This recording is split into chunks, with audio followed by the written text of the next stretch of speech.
Welcome to the VET S.O.S podcast. Remember, don't John to see a transition, grab the VET S.O.S lifeline. VET S is brought to you by the Who You Know Network and proud members of the Prairie Deck community. Today, we're excited to be sitting down with J.J. Hardy, leadership coach and fellow podcaster.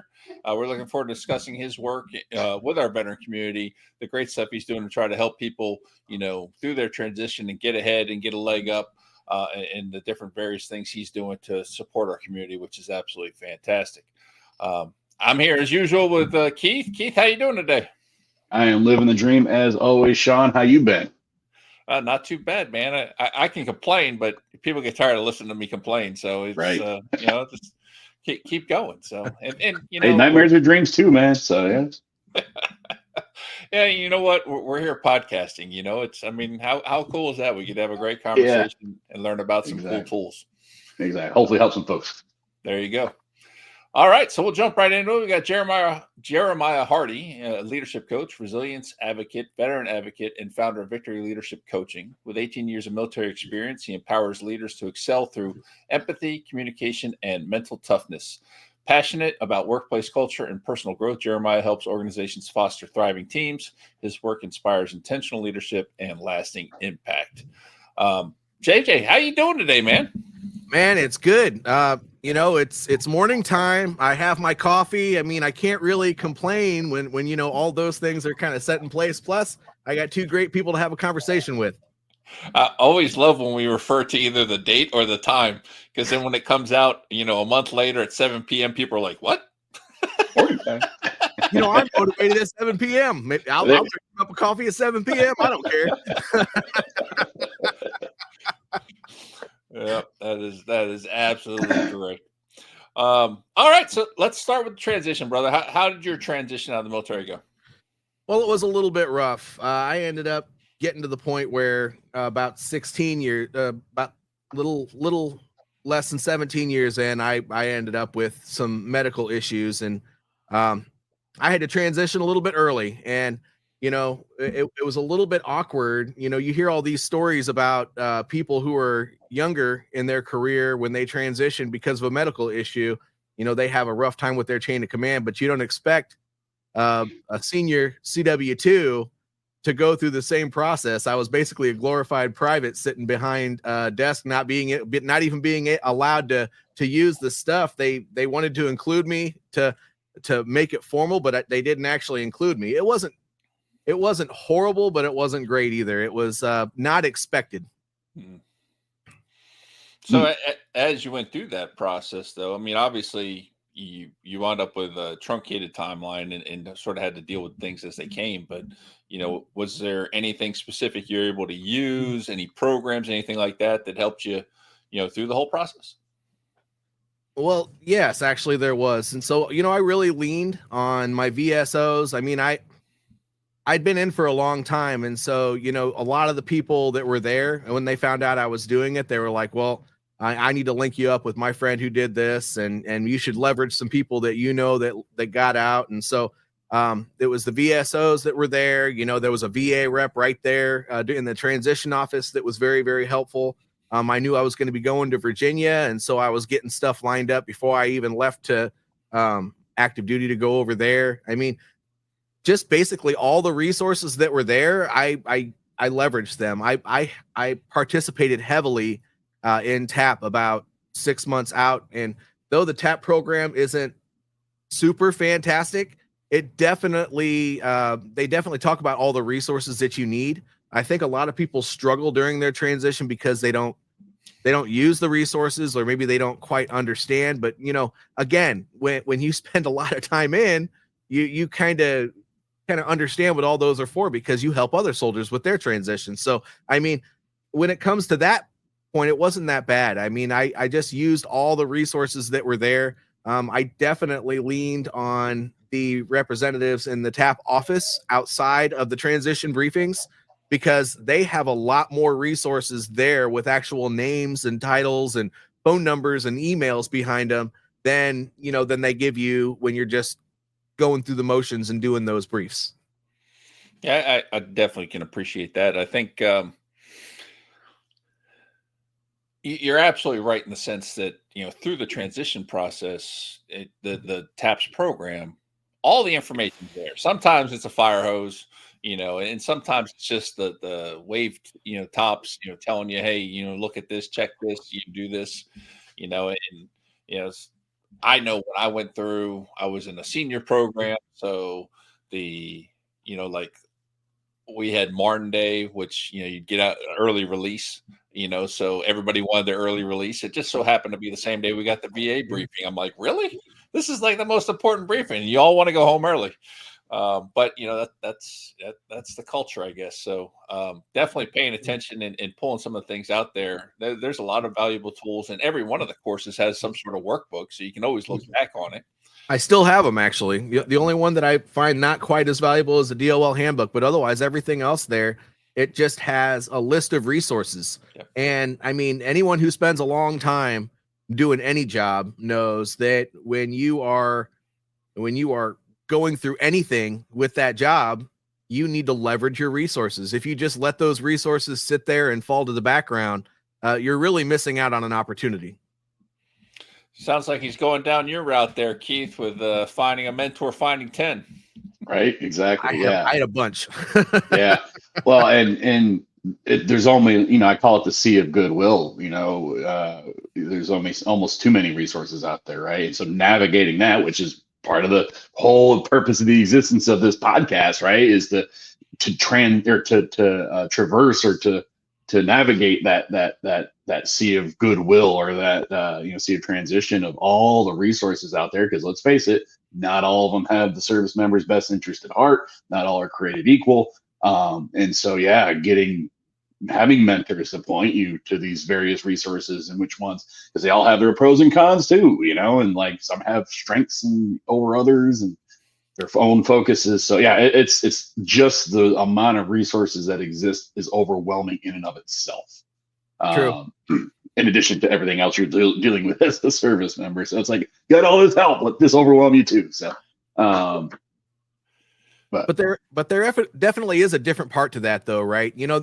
Leaving the military is actually the easy part. It's when you take off the uniform and now you're a civilian. That's really where it gets tricky though. And I'm sure you guys will agree, you can't just heavily rely on the VA, which is what a lot of people think you should do. It takes, people getting tapped into to different networks outside of that. I mean, I was part of the DAV. I was attending American Legion meetings, just meeting people in my local community that could help me, navigate. Because, guess what? When you're not part of the military community on active duty anymore, you can't really use most of that stuff anymore. And so though those people are still there, I mean, they're busy back, working every day with that big fire hose in their mouth, because that's basically what active duty is.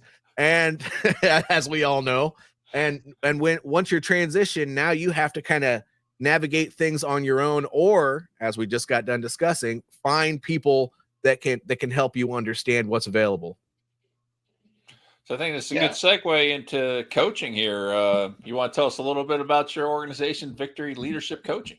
Sure. Yeah. It's been a fun ride. So I started about 2.5 years ago. It was June of 2020, and it's been great. I found that teaching, coaching, and mentoring being the Army model, and then going into the civilian world, there really isn't a whole lot of mentorship and training, and a lot of times in the civilian workforce.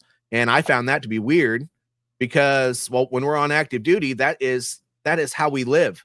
I mean, you're always told at every level that you need to find people to rely on. You need to make sure that if you're having any trouble, that you talk to somebody about it. And by the way, when you step into any role, even if it's not the person that you're taking over for, there's always like some sort of a left seat, right seat to make sure you're completely integrated into your job, and that you're not really having too many issues once you're kind of thrown into it, which is pretty much what happens, that when that left seat transitions to a right seat, you're kind of thrown to the wolves. Well, all of the concepts and the principles that go into that ideal, it's leadership and being able to jump in and do things without hardly any guidance is important, but also leveraging other people. It's all part of the process, having the emotional intelligence to have those difficult conversations, all the stuff that goes into it. Well, they don't talk about this stuff in the civilian workforce. And I found that through 3 different jobs after my transition.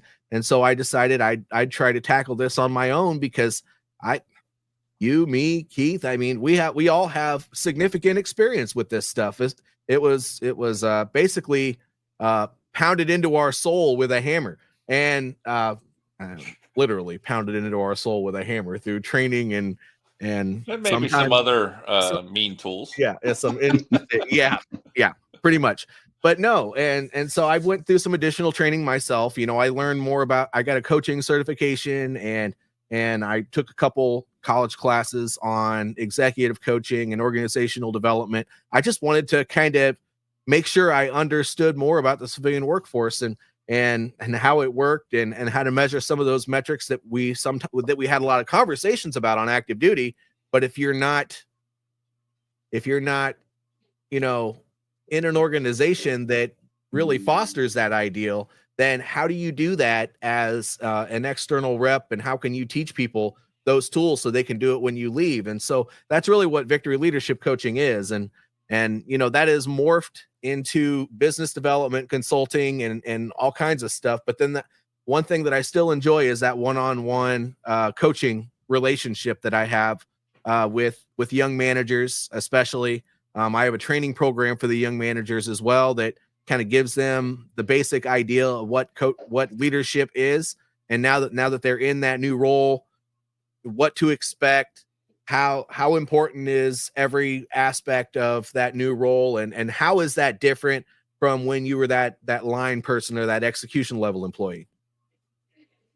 And that's basically what I do. And I have a new program that's out called the Warrior Leadership Coaching Certification, and it teaches people at the executive level how those higher level ideals on how to be a coach themselves. And then in addition to that, I'm working on finalizing it. But now that I've become successful as a business person, maybe it's my military mentality where you have to train the trainer, but now I'm going to teach other people how to start and run a business as well. Very nice. Lots of irons in the fire. Yeah, well, that's my whole business. You know, I don't want to just learn something and do it. I want to learn something and empower other people to do it too, because coaches, they don't a lot of times they jump into it. They don't know what they're doing, especially ones that don't have any military experience. And then they're out there and they give coaching this bad reputation, which it shouldn't have a bad reputation, because it's really this amazing thing. It's an empowerment model that you know, you're sitting with somebody that's struggling with something, and through questions and listening and just injecting a few opinions here and there, you're basically empowering these people and guiding them through a process of understanding how to do things on their own, so that on the other end of it, they are. I mean, what is an athletic coach? You're taking this average athlete and you're turning him into a champion. Well, that's what you're doing with coaching as well. Yeah. I think he brings up a good point, Keith. I mean, think about how many how-to books are out there that people are continuously reading to try to become better at certain things. And us, you know, having the experience in the military, you know, like you said, a lot of it was beaten into us. It's part of who we are now. It's part of our DNA, and it's stuff that we can easily translate to the civilian world. Yeah, I'm just trying to figure out how the CW2 has this mindset, because normally it's just coffee, clipboard, and disappear at 9 a.m. Like, the coffee's still here, my friend. No, I'm playing. I'm playing. So I heard you have a little bit about or heard you mention you have a podcast as well. So what's that all about? Is that kind of in the same vein, or what do you got going on with that? Well, actually, I have 2 shows that I do live that are podcasts. And then I have one that I do just random interviews, kind of like what you guys do. You set them up, and I usually live stream those as well and then take them down when it's done. But the one that I love doing with entrepreneurs and veterans is called Victory Leaders Lounge. And basically I take people that have had the idea to start a business and been successful at it. I bring them onto my show and they talk about that.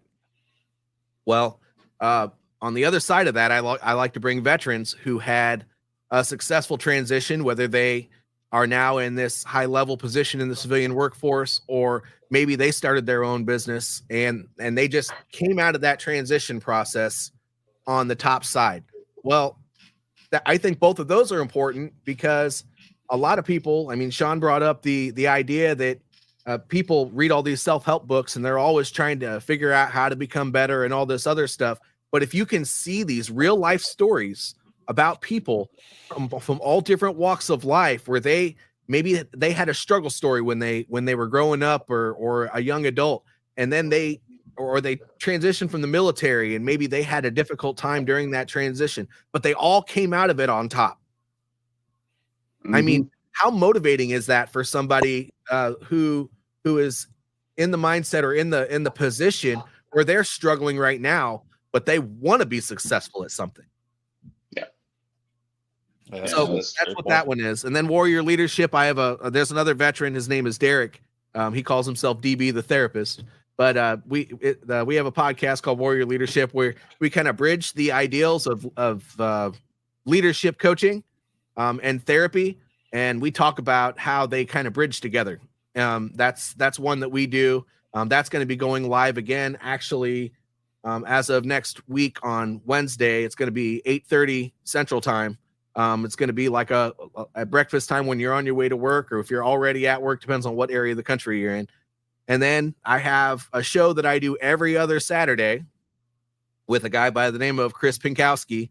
And we just do that live, and it's called Leadership Live. And he used to be a leadership coach. Now he's back in the corporate world, and he's working as a higher level, I don't know, COO or something like that. And he's doing good things, but he still wants to dedicate his time to a live show because these principles that we talk about, leadership specifically, they're so important to the workforce. People need to be hearing these things, and it's a conversation that's not had nearly as often. And all three of us know how important it is to have those conversations at work, because if you're not talking about it, nothing is being done about it.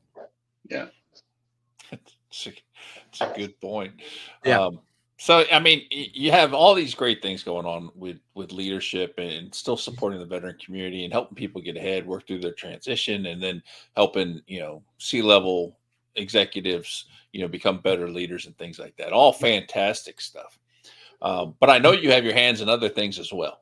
I know there's some other things that you're still doing. So let's talk about the Veterans Liberty Center. What's this about?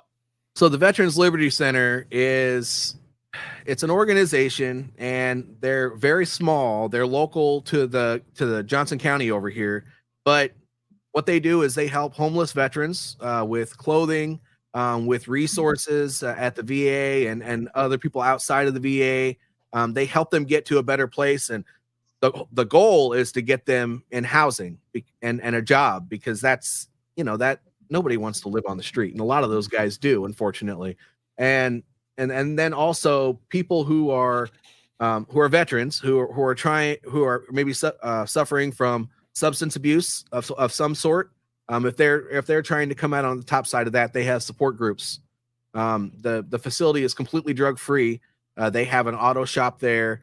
They have a wood shop there. They have a bunch of model cars. They sit down and do model cars together. I mean, it's just a place where people can go to become better. If people have PTSD, but they find that therapy over at the VA is not exactly working, i.e. having pills shoved down your throat. Not that I would know anything about that, but but they have a PTSD support group over there. It's a peer support group. So it's real people that have been through real situations who want help. I mean, and so all of these programs are done over there. I'm now a member of the board of directors over there. We're just really trying to grow it and make it better. But in addition to that, we talked about veterans during their transition. Well, there's a local program that once I start mine next month, there are two of them already locally over here. I'm going to be trying very hard to push it to other veterans throughout the country to get them to start it as well. But what it is there's the Cedar Valley Veterans Network, there's the Quad Cities Veterans Network over here, and both of those are it's a very basic model. And if you want to talk to me about it, I would be happy to talk to somebody about it. But what it is you go to a local spot, a restaurant, some place where you can fit a bunch of people, and usually there's food. What the model is, you get a corporate sponsor to provide the meal, and that person will have a special time to brief.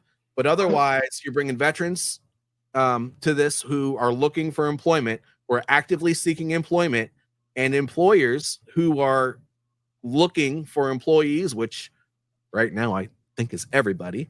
But you get them all in the same room. You have some time in the very beginning where you're eating and you're socializing, and then you go to the formal portion, which is they start with the veterans who are looking for work. They encourage them to stand up. They give them the microphone, and they give them an opportunity to talk about what they're looking for and what some of their skill set is. Then they have the employers talk about what type of people they're looking for. And, some of the other support personnel who are also veterans or veteran supporters, they get a chance to talk at the end of that. But what the goal of this is to provide a monthly venue for people to have these conversations. So hopefully every month, veterans get a job that have been looking. And right now the job market is so weird because you have to apply for a job on LinkedIn or Indeed or whatever the case may be, or the company's website. And 9 times out of 10, because they have some automated crap filtering through all these resumes, you never get called. Well, if you can meet people face to face, that gives you a leg up over somebody who is just going through that automated application process. And so getting these face-to-face meetings, really, it's kind of great. That's fantastic. And I just watched the movie The Forge. Yes. The Forge was the name of it. You Yes. know, about the discipleship and how they're doing it, and how it based on true story and how they spread it. That's what I was thinking about while you're talking about this. And it's also similar to other networking things I've heard about. And I love the fact that people are able to get up and essentially they're practicing their elevator speech, right? They're going through that, and they're hitting on their key parts, and then you get to hear the business people talk about what they're looking for, which is huge insight to someone looking for a job, because now you can realize, oh, well, if I change my speech to say this, or if I add this part in because I'm qualified to do that, and so they can fine tune what they're doing. And I think all in all, Keith, it creates an atmosphere where everybody's talking. And once we start talking and having these conversations, magic can happen. Yeah, it sounds like an intimate version of a lot of events I go to, because I'm heavily involved in the veteran recruiting space in southeastern Virginia, especially. That's where I live, but I travel all over the place doing the same thing. But there's one organization called Hire Vets Now, which is an actual Virginia state-run program, and they do similar things, but it's on a much bigger scale. And like I'll have a table there for my agency where I'm trying to recruit, talk to people about my organization, and it's like, yeah, every time, like every third or fourth person comes up, they've never even heard of my organization, right? And it's just, I love the idea of being able to make it a little bit more intimate and break it down where everybody gets a piece of the speaking pie or whatever. Everybody gets a platform to talk about, both employer and employee. Like that's great. I love that concept. I think that's a great idea to try to get spread out there.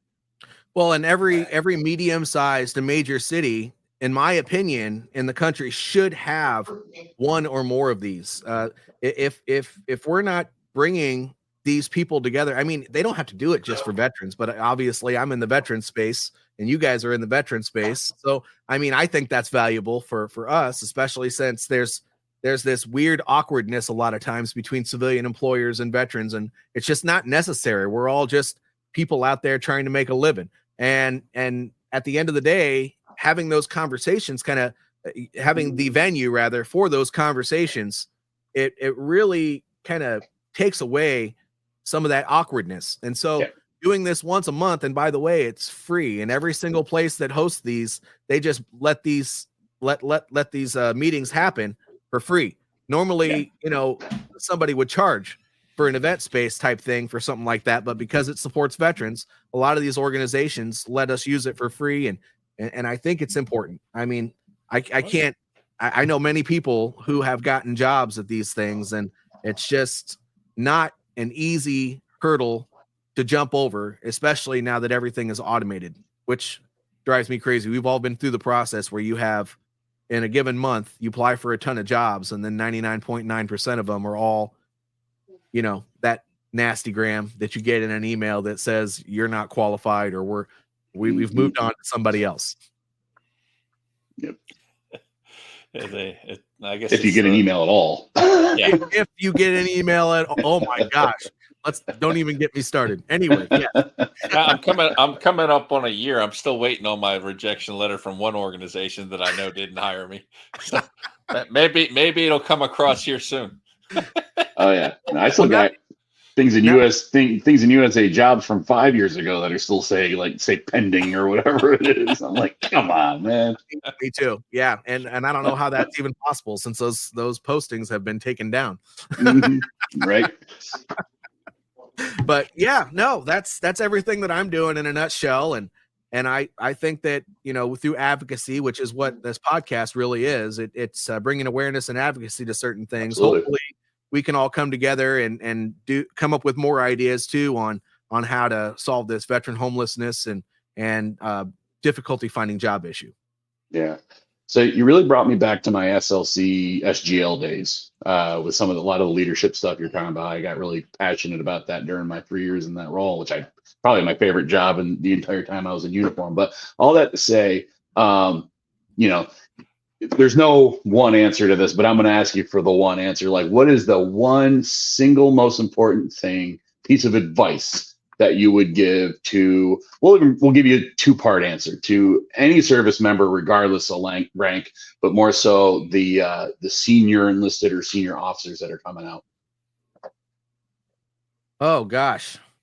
Do hard things. I mean, my goodness, okay. when you're in service, we don't have any issues, leaning forward in the foxhole and doing what we got to do. But it seems like it's magic, right? All of that goes away as soon as we take off the uniform, and that's trash. In my opinion, that's absolute garbage. You still have the special sauce. That uniform that you wear is not Superman's cape. It's just not. It's absolutely not. You built those qualities as an individual. Yeah. So when you take off your uniform, don't quit at a couple job rejections. If that's your goal, is to work in a job, don't quit. Continue trying, moving forward. And when you're in that leadership role, they don't take you as seriously as they did when you were wearing the uniform. So don't get discouraged by that. Have the difficult conversations. If you're not gaining influence talking to one person, well, guess what? Figure out who they talk to and gain influence with that person so that you can really be effective as a leader, because chances are, with your experience as a service member, you're going to end up going into some sort of a supervisor, management, or higher position. So your people are relying on you to have that level of influence in the organization. So don't cheat them by giving up on yourself. Yeah, I want everybody who's ever listens to this episode to know that we officially have it on tape. A warrant officer saying, "Do the hard things." It is on tape. We have it on video. It is in stone. Never uttered before from the warrant ranks. Right?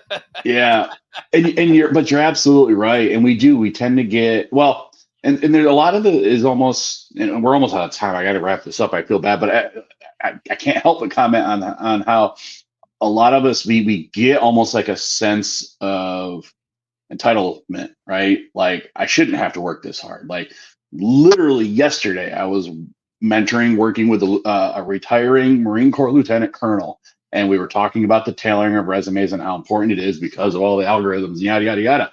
And he literally said, "Keith, I don't want to do that much work." And I'm like, You're a lieutenant colonel, for crying out loud, man. Like, he's like, that's more work than I think I should have to do. And I'm like, okay, well, good luck. I mean, call me in 6 months and tell me how that works out for you. Exactly. And of course, we all three of us, I'm sure we have stories for days on that, conversations like that, but it just happened again yesterday to me. So I'm just like, Yeah. So, no, that's absolutely invaluable advice, and some I'll even tag onto it, and just knowing that you are going to fail, right? So keep leaning forward, knowing at some point it's going to get tough, it's going to get sucked, and you're going to fail at something. Like that first job application is going to fall flat, first interview won't result in a call back for the job or whatever it might be. But yeah, just keep going, keep leaning forward, do the hard things. I love that advice. So unfortunately, with that, JJ, we are at time. But before we go, what is the best way for folks to get in touch with you? Well, you can, if you look up Victory Leadership Coaching, you'll find me everywhere on all the social media platforms. That's one way. Another way is to, Google me. But I think the primary way to get a hold of me would be to send me a message on one of those platforms. An instant message. I reply to, I can't say all, but most, but I get to all of them within a week or so. I get a lot of people reaching out to me about other things, like with the podcast and everything that I have going on. It gets pretty packed sometime, and I'm still a one-man show. Hopefully that doesn't last for too long, but I'd love to talk to you. That's awesome. Well, JJ, thank you so much for being on the show. It's absolutely amazing hearing all the irons you have in the fire and all the great things you're doing for our veteran community. So thank you so much for all that you're doing. And on behalf of the entire VET SOS family, we'd like to thank everyone for joining us today. VET SOS is growing and spreading its wings. You can follow us on all of the social media platforms. Make sure to check us out on check out all three of our shows and subscribe to us wherever you get your podcasts from. We're on YouTube, Reach Across America, and the Parade Deck, as well as all the other favorite podcast platforms. I got to work on that term, podcast platforms.